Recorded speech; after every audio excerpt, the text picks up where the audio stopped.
witnessing partner would notice it and would be like, I don't like that wasn't sweet what they said. That was kind of passive aggressive. And I'd be like, oh, huh, yeah, I guess so. And he's like, I don't like how they talk to you, you know? Again, he didn't interfere. He's not trying to tell me how to live my life. He is reflecting back to me when he sees that something's like not great. And that sticks with me because I do trust his opinion. But I still had something I was trying to figure out. I still had something I was trying to do with this type of person. Why, you know? Because they wanted me to be their manic pixie dream girl. They wanted me to like cheer them up. And I liked the feeling of making a sad man happier, right? What am I learning in this? Welcome to the Chill Polyamory Patreon only live chat. We're the first Sunday of every month at 8 p.m. Berlin local time.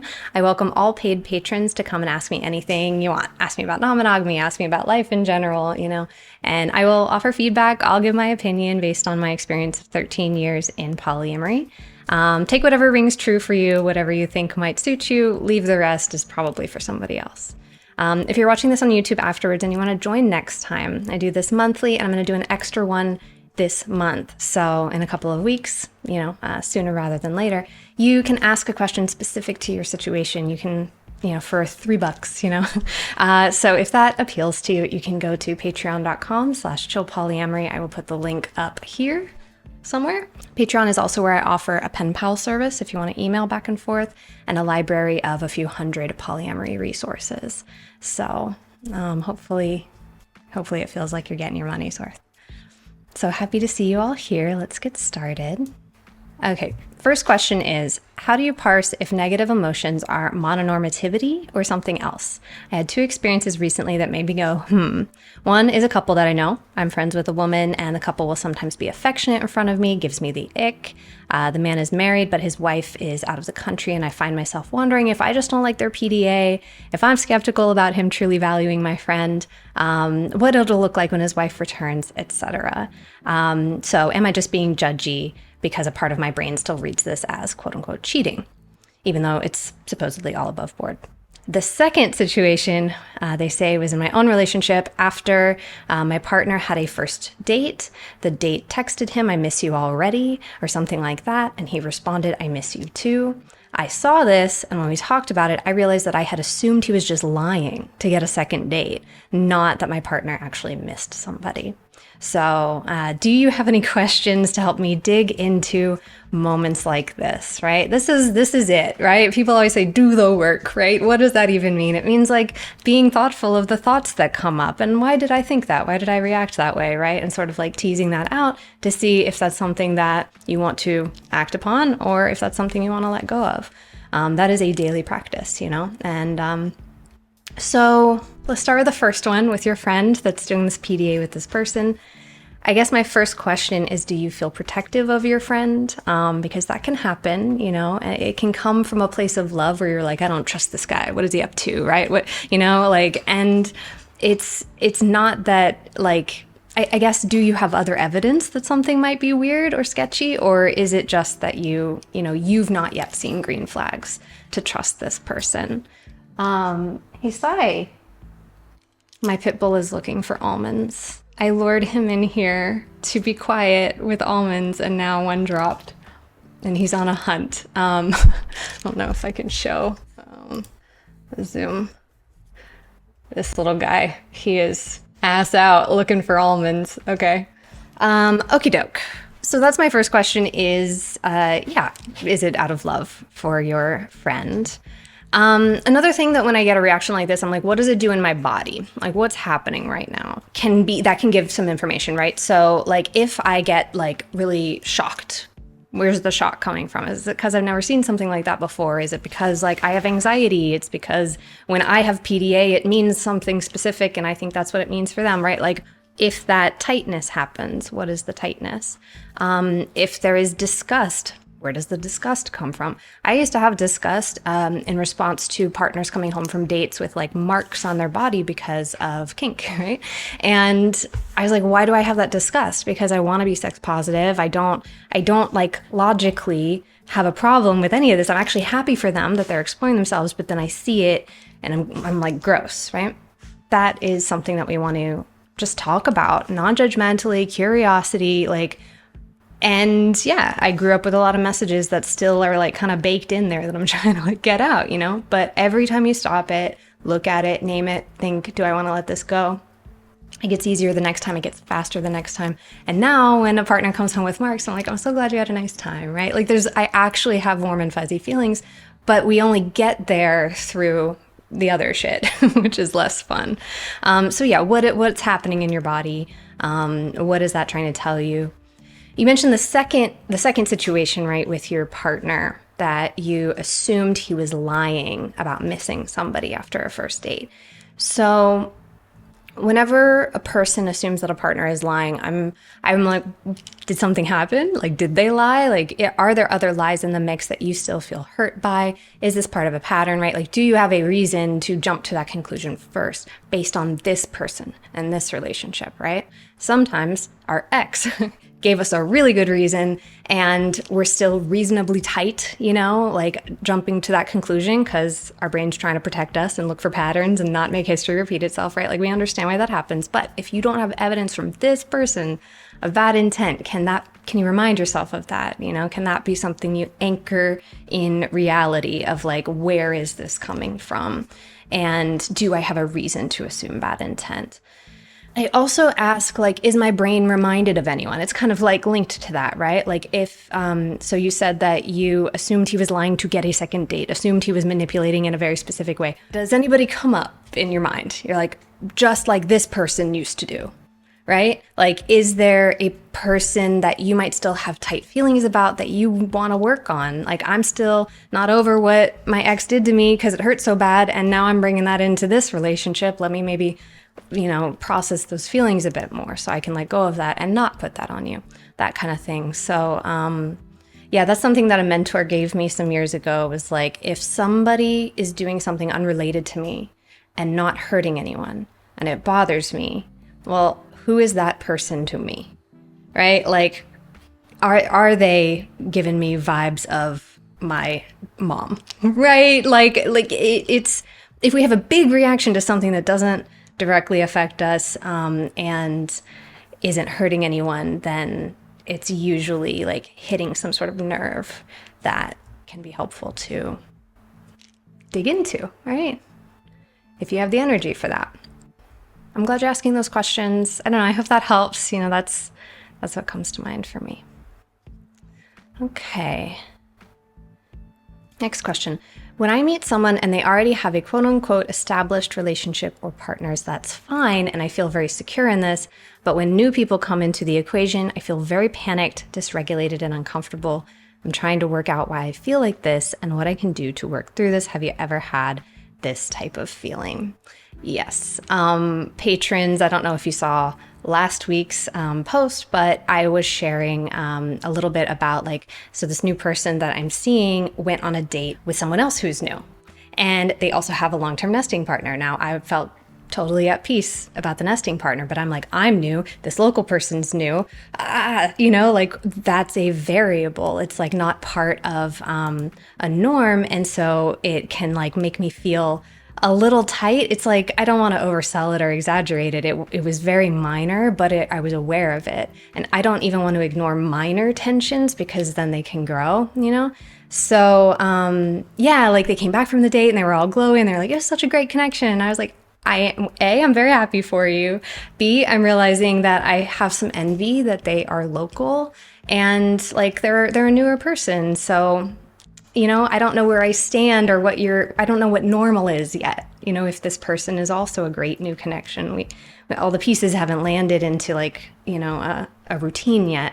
And that can be stressful. So I asked that person to just like be a little bit more, like maybe just check in. I was like, I literally don't know what I need around this yet. Like, I wish I could tell you, but normally in the past, if I just say, hey, can you check in with me before you go on and on about how great your date was, just be like, are you in a good headspace? How you doing? How you feeling? Can I gush to you because I had a nice time? Like 99% of the time, I'll probably say, yes, I would love that. But it's just like grounding for the person to like ask me that before they just jump into that story. And so that's something that can help me just regulate and be like, right, I'm not being treated any differently. This person is really sweet and thoughtful and like heard me and cares about my experience, and so that usually like softens it. And then whenever we get to a new normal, then it's fine. It's always just the unknown can be stressful, for the same reasons it can be exciting. So yeah, the panicky, uncomfortable dysregulation, that is similar, right? Like that's the more extreme version of that light tension that I had, or that I described. And the only reason it's a light tension today is because over the last decade, I've been every time, working on it, talking about it, asking for reminders of care and all that. And now it's quick and light. So I just want to offer that optimism and hope, because it doesn't like, it can recur, but it's really not as destabilizing as it used to be. The whole thing with that, though, is like, if the person is actually still taking care of you, if the person starts breaking agreements, if they start neglecting you, if the relationship starts feeling weird, like that's good to talk about. And that can happen sometimes when a person's time management is not the greatest, or if they actually are wanting to spend more time with someone and they haven't communicated that right. Like, so if you feel off, talk about feeling off, but the presence of someone else isn't automatically a threat because they are not you. And so automatically, like inherently, they won't have the same kind of relationship that you have with this person. Next question. Is it possible to be in new relationship energy and take things slowly? How can I handle my frustration while also respecting the other person's needs? The general context is I'm not a patient person, but he's very busy and his girlfriend is insecure about us. Oh, I just feel for you, because new relationship energy, like when it hits hard. Full disclosure, I'm in it at the moment. I'm like talking to this person that I've met like for 4 hours every night, like that kind of thing. And that new relationship energy, it can like be heat. If the other person has the space for that, like maybe they even want to, but they just, it would be overwhelming. New relationship energy can be overwhelming, right? And there have been times in life where I was excited about someone and I'm like, I can't let this in. It's too distracting. I have shit to do, right? And if you add the element of like the excitement is a stressor for someone else that they love, that maybe they need to, like take some time, love on them, make sure deliberately that they're not like spending every night with you. Like my nesting partner and this person's nesting partner, they're just so excited for us and all of that. And so it's a certain situation where like taking that space doesn't bother anybody at the moment. In fact, they're happy for us. But that's not every situation, right? And I'm so grateful. But like I've definitely recently had situations where not everybody was elated because they were scared, because like from the previous question, a new person is a variable. What does normal look like now? Where does this end? And it can be fast and intense, and we're not the only people in the car, right? So we're speeding and other people are like, I hope I'll be okay after this, right? Like, so I empathize with everybody in this situation.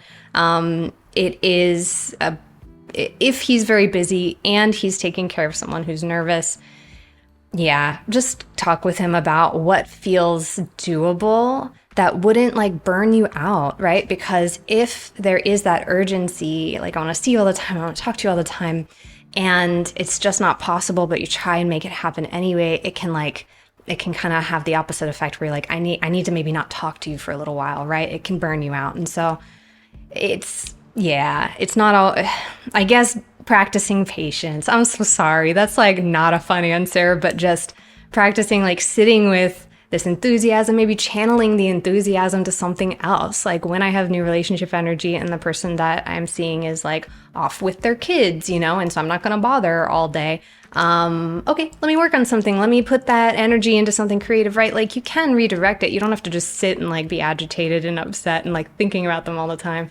Easier said than done. It is a very intense feeling. So my hope, though, is that this person that you're crushing on, their scared partner, my hope is that their scared partner doesn't wind up like calling the shots on how you go about things. Sometimes the scared person requests like, I want you to only see each other once a week, or like there's like parameters that can unfortunately like function as control. And it's an attempt to take care of the scared person, but like just keep an eye on that, you know, mind what you say yes to. Maybe don't jump to say yes, sit with it. And like, if there's a request, you know, like think about, does this land with me? Am I actually okay with this? Because there's urgency to help a scared person.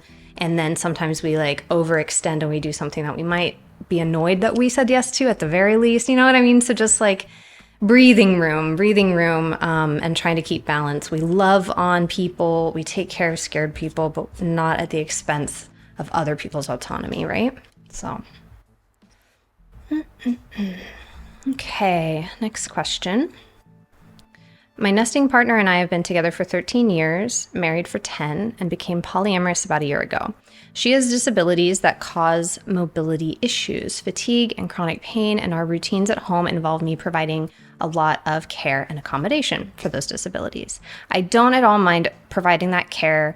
I am frustrated that her other partners don't provide similar care. When she gets back from a date or sleepover, I typically provide care, and that's after watching our kids alone during that date. And when I go on a date, I then need to arrange paid childcare, meals for her, provide extra care when I come home. I'm feeling you. I'm hearing you. Like this sounds unsustainable. That like it's a bit imbalanced, or maybe a lot imbalanced. They continue, it says, it feels like I am the only one in the Polycule who is both willing and able to accommodate her disabilities, and I would really like more support for meeting them. Is it appropriate to ask my partners to offer more? Is it appropriate to ask metas to offer more too? So when this comes down to like, are we definitely in a network of care? What is everybody's capacity?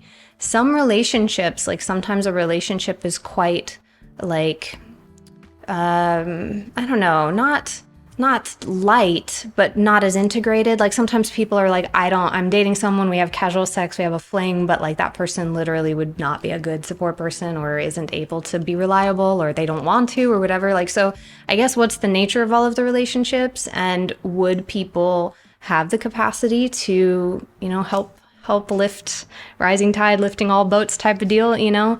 So I guess it's a checking in terms of like your own partners. If you have a relationship with your metas, if you know them and you want to like tell them what you feel, right? I think leading with telling people what we feel. I notice I feel this way. I notice I'm feeling exhausted.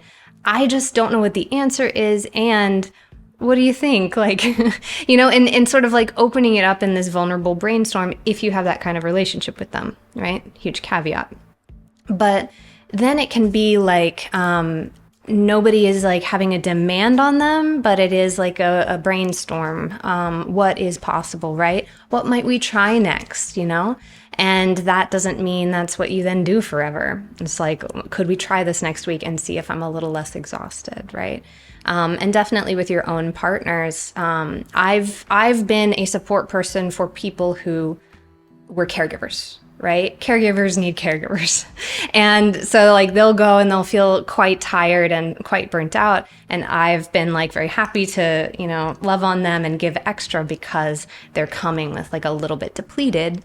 And we just talked about that. And so I know why they're depleted. They're not just like, you know, exhausted at the idea of spending time with me, right? Like we want to be clear on why we're feeling what we're feeling and what our bandwidth is. I think also something that I have taken a liking to is having sort of a range of options depending on the day, especially with chronic illness or disability. You might not know what you're going to deal with. It's like a wild card that day. Is it going to be fine? Is it going to be real bad?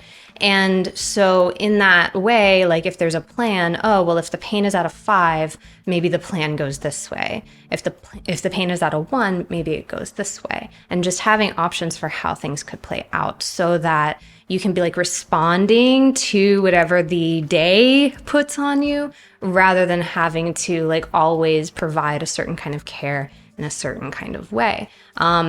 Foresight too, you know, like when I've been really low, I'm telling people like, heads up, I don't have a ton of capacity right now. Like I'm pretty burnt out myself and I want to love on you, but I need you to know that I'm limited.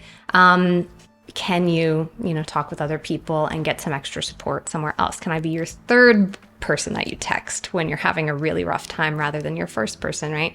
And all of that can be like kind of uncomfortable to talk about. But again, if you have that kind of relationship with them, if you're close with them, if you feel like you can be vulnerable with them, can that just be talked about and then y'all figure out together what would make sense without creating new problems? The last thing I would want for you is to set up an agreement where someone agrees to something they can't do, and then you get optimistic, I'll feel relieved, and then they can't do it, right? So we want to be realistic of like, can you actually, commit to something? But yeah, it makes sense that you're feeling like you need a little bit of a break yourself. And my hope is that if she has partners and you have partners, my hope is that some of that stress and some of that labor can be sprinkled out and disperse a little bit. And then you see what you see, right? It's an ideal situation for me to have so many people around that as we get older, we're all going to get increasingly disabled, right? Like we're going to need a lot of people around us. And sometimes they'll be having a bad day. So we have other people who are having a good day, right? Like we want to just be soft and be accommodating to everyone. And so that's my hope for you. But also talk to your partner, because sometimes a partner wouldn't want to ask certain things of their partners. So I would defer to her on those relationships, on what would be what would fit the relationship, I don't know. I guess that's a long way to say, can you all kind of brainstorm about it? You don't have to come up with a solution. Can you all come up with a solution, or can you and your partner, think about what you'll ask your respective people? Okay. Next question in the chat. My partner isn't meeting a very specific intimacy need, but I've recently started seeing someone else who does. Feeling a little guilt over it, even though I've given them many opportunities, conversations around the need. I'm probably just navigating mononormative thoughts, but I'm somewhat afraid of hurting my partner because of how happy this new situation makes me. As a hinge, how to balance one meta who's eager to meet the other partners versus one who's more solo poly and cautious about meeting metas. So this is layered. I'll go work backwards. So a partner who's like, I want to meet everybody. Let's all be friends. Everybody friends together, right? That's very cute. That's very sweet. And sometimes people are just slow bloomers, slow to trust, or they're just disinterested. I don't know this. But you mentioned that they're cautious. Sometimes people had a real bad experience. Sometimes people are just have social anxiety. There's a lot of reasons that are valid. And so I just try not to force anything, right? And the person who's eager to meet, the door is open, and it's an invitation. And a person, in my opinion, is fine to decline that invitation. It's just why? Why is that being declined? And is it out of fear or avoidance, or is it just out of disinterest? If it happens, it happens. But I ain't trying to organize something, So I think the reason matters a lot in that kind of a situation. But yeah, you also mentioned that this new person meets a very specific intimacy need and that there's guilt. Yeah, I mean, are they upset? Is your other partner upset? Sometimes people do feel a little bit they feel a way about you connecting over here or having intimacy, having sex, having kink over here and not over there. And so are there any of those questions of a person being am I enough? Am I, what's wrong? Can there be an exploration of that if that exists? Or is it, and these aren't mutually exclusive, but is it inside where you're I shouldn't need things from multiple people. I should need somebody to be my everything. Is that in there? Because then why? Says who? What? We're trying to shake that up and let that go because that's so unnecessary, right? And so yeah, they responded, I think it's a bit more of a me thing. Totally. And that makes sense, right? It's uncomfortable. It's tight. We don't have a social script necessarily always for it, but I just try to, check in with everybody. How are they doing? How are they feeling? And if everyone is genuinely fine, then it'll do what it's going to do, right? I just don't think we try to force anything. We're all in different places at different times in terms of our openness, our bandwidth for like stretching, you know? And there have been times where I just felt like I don't want the variable of a meta right now because I'm overwhelmed with work and the news is depressing me every day. And like, I'm currently not open. And you don't want somebody to meet another person you care about when they're not open, when they're like not in a good headspace, right? And so just sort of making it clear that, you know, doors open and you're welcome, and just no rushing or forcing or pressuring anything, right? Because then it'll go the best way it could go if you wait until like that person, if they ever, you know, want to meet. Sometimes there's a functional thing. Of course, I do want to mention that. It's like, you're gonna see this person at this party, so like heads up, right? You know, you don't want to like be too rigid or militant with avoiding meeting either, if that's going to create new problems. So yeah, just like, yeah, talk it out. But it's okay. It's okay. It's like, you're not going to want the same kind of thing from everybody. And that's what's beautiful about this. You can explore all parts of yourself in all kinds of relationships and not lie about it and like not cheat on anybody, right? You can like not feel that heaviness, but sometimes the heaviness finds us anyway, and we just try to let that go because that's not needed. Yeah, I get it. Okay, do you want to do midway point plug of things? If you want examples of polyamory on screen, right? So we're talking about all these real life, you know, issues that come up in polyamory. But if you want to look at film and TV examples, where I like making fun of fictional examples, my other YouTube channel is just called Chill Polyamory. So you can look at that. My most recent one was about just reality TV.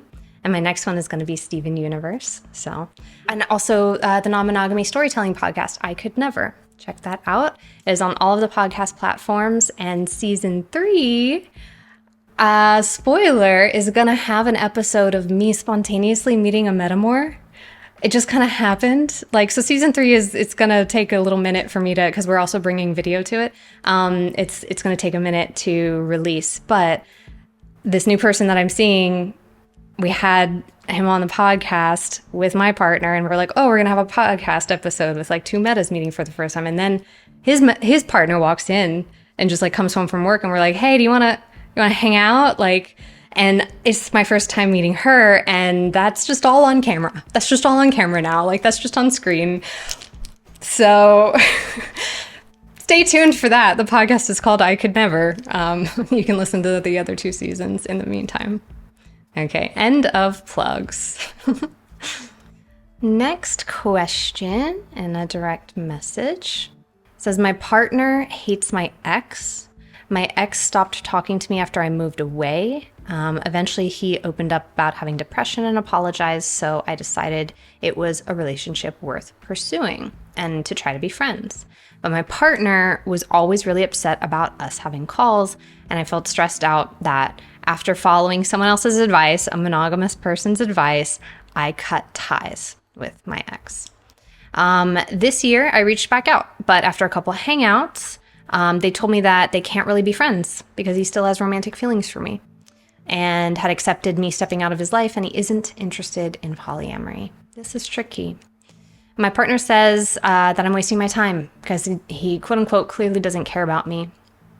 But I feel like that's oversimplifying and insensitive, and I still have romantic feelings for this person too. So it says, now I'm struggling between blaming myself for giving into the pressure and cutting off the relationship, and blaming my partner for always demonizing my ex and putting so much pressure on me because of his own fears. There's a lot here. My heart is with you because like it's tricky. The first thing that jumps out is this person, like, you both still have romantic feelings for each other, but they said they don't want polyamory. And usually when people say they don't want polyamory, they mean also that they don't want their partner to have other partners. You can clarify, you know, sometimes people are just like, I don't want it, but like, that's fine for you. Usually people mean, I want you to be monogamous to me, right? That could foundationally be a deal breaker for you. You can see, you know, sometimes people are okay with monogamy, but I'm not.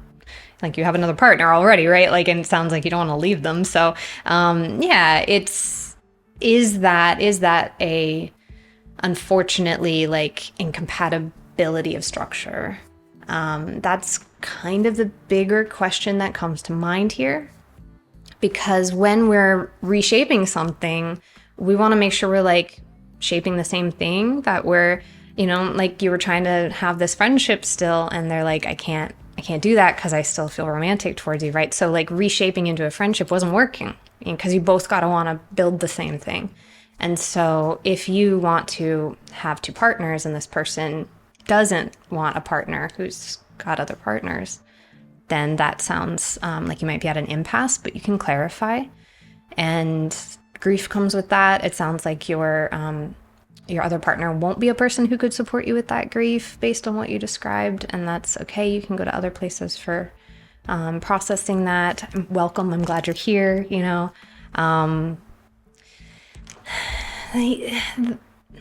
Your partner does sound protective, does sound like they care about you. Sounds like getting a little bit too much into business that's not theirs. I don't know. That's just the vibe. Like, I can, so if somebody that I love is with somebody that I think is bad for them, I'm not going to lie about that. I'm going to say, like, I don't like how they're talking to you, or I don't like that they did that to you. Like, I saw you crying. I want to remind you, you cried a lot, you know, like, I want to be a mirror. I want to reflect back to them my concerns and always couch it in care.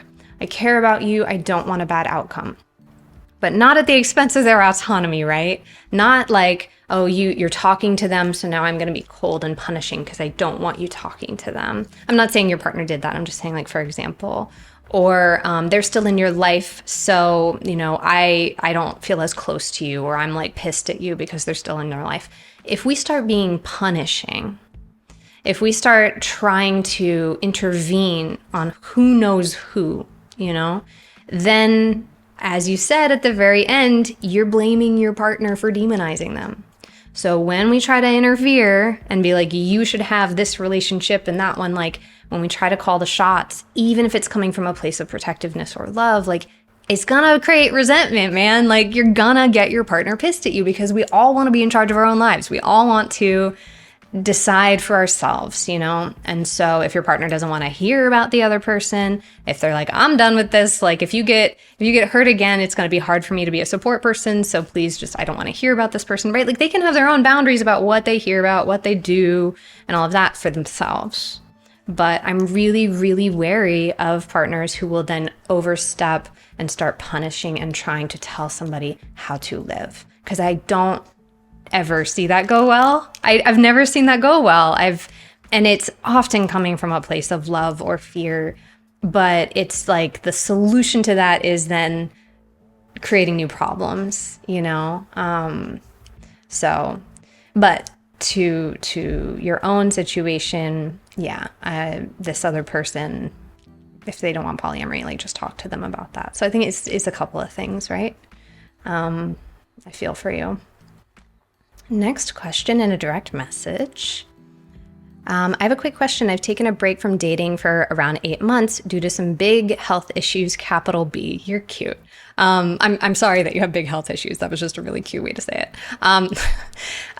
Okay, so you take a break from dating. I want to get back into it over the next couple months. I'll be looking for love. In the past, I've mainly dated for casual connections and found myself in deeper relationships, quote unquote, accidentally. How do you feel about dating with deeper intention and expectations? Do you have any general advice?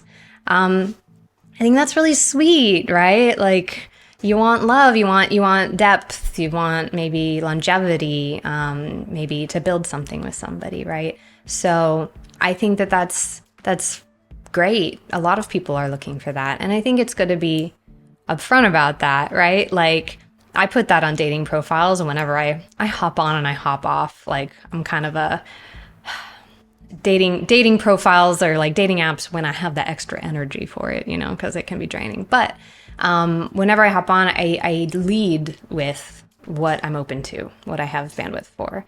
There have been times when I was incredibly busy and I was like, I just want to like play, you know, or I want somebody to go to shows with and like be out in the world with. I'm not trying to be like your best friend or your partner, you know. There have been seasons of that. And then there have been seasons where like a one night stand would be really upsetting, like would be really sad afterwards. And I'm like, I apparently don't want, hit it and quit it.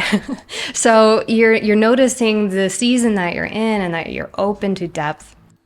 And I think it's fair to be transparent about that and tell people like, this is what I'm open to, right? And I usually say that I'm open to that and would love to prioritize that for myself when it happens, if it happens. I try to use that kind of open language to reinforce like, I don't have an agenda with you. I think just be mindful of like agendas and they're not always like malicious. It's like somebody's cute and you like them and we can future trip and just be like, oh, maybe this will be the person I fall in love with and then I'll live with them. And like, I don't know that you do that, but like my brain will get creative and start imagining futures. So like pause whenever that happens because we do want to stay grounded. We don't want anyone to feel pressured. And sometimes the future that I imagine is so different than what winds up playing out. And then I'm like really glad I didn't get what I thought I wanted. If that makes sense. I'm like, oh, this wound up being so lovely because this is just what needed to happen. And if we had lived together, we would like be on each other's nerves all the time. Why did I want that with them? That type of thing, right? So I try to not run with good feelings and just try and like stay in them. But I wish I could say that being open means that someone's going to appear. That is always the thing that we can't predict or control. But being open and anyone that's disinterested in that, hopefully it'll weed out people that are not trying to meet you there. It's very sweet. I hope you meet cool new possible friends at the very least. I've been on dates with people that I wanted openness and like they were really cute or sweet. And I was like, I want this. I don't want this with you, but also you're great and I don't want to throw this out. So like, you want to hang out, and then like would on purpose build this friendship. And then she had people and I was like, oh, wow. Like your other people kind of cute, right? Like, so I think don't throw away any connections, even if they're not quote unquote like deep, because that if somebody's great, if somebody is one of your people, hang on to that because they'll have people too, and like, I think it's most important to find anyone in any role that feels like safe and solid and like aligned and like you got the same values and same sense of humor or whatever. Like if you find one of your people, regardless of the role, like explore that, that I guess would be my advice because that is what I try to do. And it just makes my life like more expansive and like bigger and, and then love just happened. It walked into my summer, like I wasn't trying to, so like a person can happen to you. Stay open to like any kind of connection. Okay, next question in the chat. Or next question that was emailed to me. There was an Ask Me Anything you had on Instagram where someone asked about getting romantically involved with someone who had hurt their other partner in high school. I believe that you answered that this was something that should be between their partner and the romantic interest because it's a different dynamic. And the person says, I remember in my friend groups that when someone was cruel to one of us, we generally all shunned that person out of loyalty to each other. I realize now that this is also related to trust. Like if this person could hurt one person in the friend group, then like, and we let that slide, then how do we trust them to not hurt other people? I get that thinking. It says, I feel like that sort of thinking could apply to this situation. Although we're all supposed to have autonomy in how we manage our relationships, if there's a history of behavior here that would require extra steps to ensure no breach of trust, like what do you think about that take on the situation? So I think what you're asking about is like if one person's a dick in your friend group to another person, is it cool to like what's you're asking my opinion on like everybody kind of shunning that person? You said you shunned people out of loyalty to each other. Now, what was it? I think context is everything, right? Like, did they lash out when they were in a trauma response? And we can like explore that and like try to repair that, right? Is there something in there that we like wanna understand the person better? Can it be healed? Can it be healed instead of punished? I don't know because I don't know what it was. But like, are the stakes really big? Like, did did this person say something like really racist and reveal their character? And you're like, okay, well, none of us want you here then, right? If you're like, or are they a person who like slipped and said something racist, but you know that they're committed to trying to be anti-racist, so it could be a conversation if people are willing to like tentatively trust them again, right? Like, so I think there are some things that can be said or done that are reveals of character or that are so damaging that everybody has the same reaction, right? So I'm not opposed to keeping people out if they don't feel safe, but I think that's a last resort. I really think that's a last resort. And people are very quick to jump to it because it's a little easier. I don't know if that's why you jumped to turning on this person, but it is easier. We don't have to have the conflict. We don't have to feel mixed feelings. We don't have to like be vulnerable and say like how we were affected. If we just cut someone off and never look back, like that's less vulnerable and that's a little easier, and that can throw people away, you know? And I really think the context, what did they do? What the fuck did they do, you know? And then that would, you know, kind of play out my answer. I think the lens that I'm looking at this through is specific to a cult survivor, okay? So take what you will from that. Like, for example, and again, this isn't a cult. I'm not trying to say that this is the same kind of stakes. There was a guy who wanted to get to know this woman who was outside of the cult, and they spent a lot of time together, and that got confronted in like a group setting with the other community members of like, you're spending too much time with this person. He was in what I would now call new relationship energy, but like that got confronted of like, you're over here, you're doing this too much, and as a result you've like dropped plans and you've, you know, said a hurtful thing here and there, like you're like lashing out, and that wound up being it got to an ultimatum. It got to an ultimatum where the group members said, you either stop seeing this other person and therefore stop hurting us, or you lose all of us. And that all or nothing, I think, can be so damaging. You know, like, do the stakes have to be that high? I think it really depends on what we're talking about, right? So in my example, this guy that I'm remembering, he got really angry at the attempt to control him. He left and he lost his friends, and his roommates moved out, and his employer treated him differently. Like, she wasn't allowed to fire him, but the employer was also in the community, and like all around in his life, people turned their back on him because he was kind of being clumsy in new relationship energy and had some feelings he had to work out, right? And this extreme reaction, I think, caused a lot more harm than it protected anybody, right? Because it is devastating to lose a lot of people all at once. So I'm just going to throw that out there as like the extreme end of the spectrum. I lost like 200 people overnight when I wanted to live my life a certain way. And I also kind of, like rebelled against their attempts to tell me how to behave or how to act, right? Like, so group think, I just want to be cautious about that. I'm not all or nothing on that either, right? Like, so I think a good question to ask when there's this desire to like kick someone out, block someone, they're dead to us, right? Is this a reaction that you would have without the group, right? Like, if I'm in a bar and somebody's drunkenly like starts punching people, right? Well, I don't have to know who they're punching. I don't have to know who they're hurting to know that I don't like that dude, right? I don't want to hang out with that dude. I'm seeing this person's behavior. I'm disinterested in knowing them, right? And it's a reaction I would have regardless of if I knew who he was hurting or not. You know? So would you have this reaction without the group if you saw this person behave a certain way? Or might you soften, see what's up, have an interest or curiosity? Like, so I think coming back to the individual reaction can be anchoring, you know? Because it can be very common to get whipped up when we're in a group and then just all do a thing. And that can be used for great things, and that can be used for some harm. And so just to be really thoughtful, I don't agree with shunning out of loyalty. I like, unless it is violent or very physically unsafe, or you know what I mean?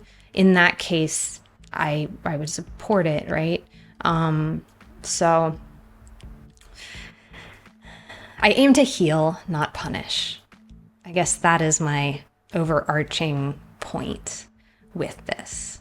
And I'm not going to tell you what to do, right? You don't want to be around somebody you don't have to. I just encourage thoughtfulness. Okay, next question. I wonder your thoughts on vetting potential partners. Brief context, I'm non-monogamous over a decade with a partner of 1.5 years who's still new to non-monogamy. His ex-partner required don't ask, don't tell, and he started dating a new person 6 months ago where I see big red flags. They have no interest in learning about non-monogamy, they disrespect boundaries about physical touch, and she crossed a huge line when I was drunk a few weeks ago. So I don't blame him, the partner. I don't blame him for what happened, what the meta did. And I know his NRE could make him overlook things, but I do worry about his judgment. I'm summarizing their longer email here. They say metas meeting each other is important to me. What are your thoughts? So this is like a little bit related to what we were just talking about of like, someone in the mix is like, creating some strife and some conflict. And in this case, you said disrespect boundaries about physical touch and then crossed a huge line. Talking about stakes, like that is a big thing, right? That is something to be talked about and taken very seriously. And so I do hope it's taken seriously by everybody. And I'm glad that you're like seeing the nuance there and not blaming your partner for the actions of the person that they brought into your life. But you can still have feelings about it. Like if you're mad at him for it, like you can talk about that. We don't always have to like from the jump be the higher evolved being, I have messy thoughts and feelings all the time that I don't want to have, but I think I gotta say them anyway so that I don't stuff it down, if that makes sense. Okay, so you're asking about vetting. Let's think about some questions. You would be vetting your own partners, right? I don't support vetting metas. That's just, I'm coming from a more anarchistic place with it, where each person is able to decide who they bring close in their life, and you're fully free to be like, I don't like them. I don't want to be near them, right? So we vet the people we bring close, and vetting also sounds like a bit formal, or like a bit like, I don't know, rigid. But we wanna be thoughtful about who we bring into our life. We don't get to pick our people's people, but we do get to decide how close or how far we want to be them. So when I'm around a person, I'm like, do I feel relaxed around this person? If yes, why? If no, why? I want to know. How does fear get handled? So like with this new person that I'm seeing, like there's been moments of I'm scared. Like I'm scared of liking you, or I'm scared of this, or I'm scared you're gonna do something to hurt me, or it's like this vague abstract fear because it's new. How does that get handled? And we've been like talking very frankly about it, and there's been like compassion and care. But in the past, I've like tried to control situations. I'm scared, so like don't go see them, right? Like as a response to fear. So how does fear get handled? You're scared, what do you do? And if they're scared, what do they do? And I don't demonize any response to it, but I want to know how. I want to know where they're at. I want to know what I can expect, Same with tension, same with awkwardness. If they're awkward, what do they do? If they're like tight, what do they do? And does that feel safe? Does that feel like something I have compassion for and bandwidth for? I also think like, and this is a really big question to put at the end, how does power get handled, And that is a big question that we continue to pull at for the rest of our lives, is how does power get handled?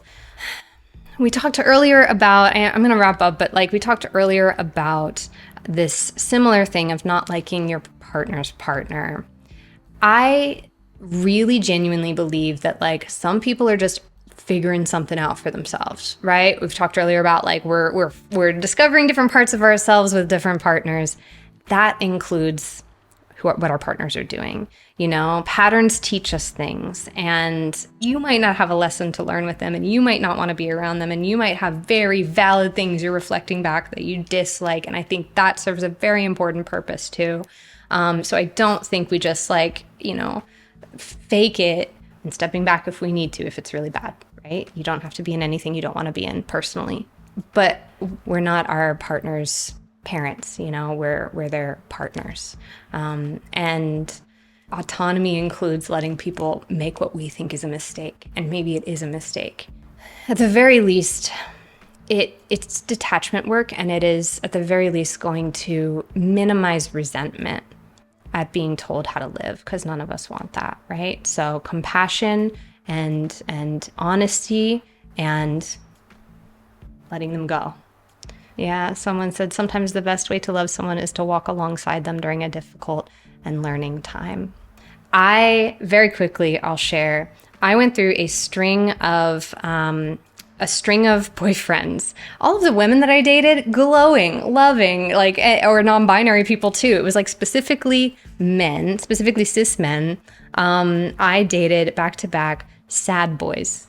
They were just like sad, you know, they were just like kind of depressive, and they were very gentle. And at the time, this was like, I don't know, 5 or 6 years ago, at the time, I was taking gentleness in a man as always a green flag, right? There's softness there. And what I noticed in the pattern was they kept having repressed anger, right? They were scared of their own anger because, I don't know, they didn't want to be like their dad or whatever. But like, it wasn't gentleness from a place of ease. It was like gentleness from like a fear of being an angry, you know, violent person or something. And like, so forcing some softness, but then that anger was repressed, and I kept dating like some passive aggressive people, right? And my nesting partner would notice it and would be like, I don't like that wasn't sweet what they said. That was kind of passive aggressive. And I'd be like, oh, yeah, I guess so. And he's like, I don't like how they talk to you, you know? Again, he didn't interfere. He's not trying to tell me how to live my life. He is reflecting back to me when he sees that something's like not great. And that sticks with me because I do trust his opinion. But I still had something I was trying to figure out. I still had something I was trying to do with this type of person. Why, you know? Because they wanted me to be their manic pixie dream girl. They wanted me to like cheer them up. And I liked the feeling of making a sad man happier, right? What am I learning in this, right? And it really came to a head when I started working on my relationship with my brother, frankly. And I was like, oh shit, I always want that, and I can never do that with him. I always want to cheer him up. I want to like rescue him. I want to be his savior, right? And like, I like that feeling. And I needed to work on that relationship and let that go. And then just sort of, I stopped dating that kind of dude.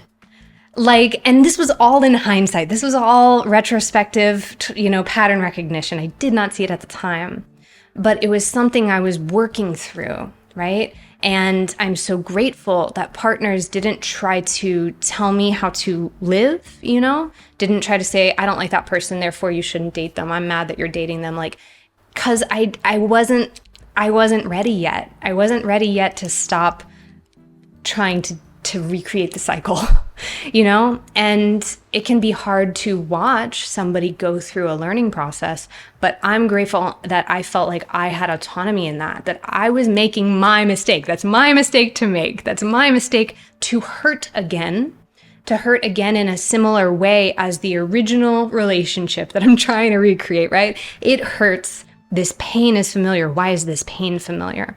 And if someone were to step in and try and prevent me from making that mistake I needed to make, from having that pain I needed to feel, then I might not have actually gotten to the healing that I needed to heal, if that makes sense. And so that's what comes to mind when people want to step in and say, don't date this person. It's like, but what are they learning? Do with that what you will. I hope that's helpful. So many good questions tonight. Very cool that all of y'all are hanging out. So welcome. I'm going to do this again in 2 weeks. I'm going to do a bonus one in July. So extra time and space to come hang out. But thank you so much for being here. Thank you, my patrons, for supporting me. You pay my bills. You make this possible. I am forever grateful. So I hope you have a great rest of your day and a great rest of your night. And I will talk to you all soon. Alrighty. Bye.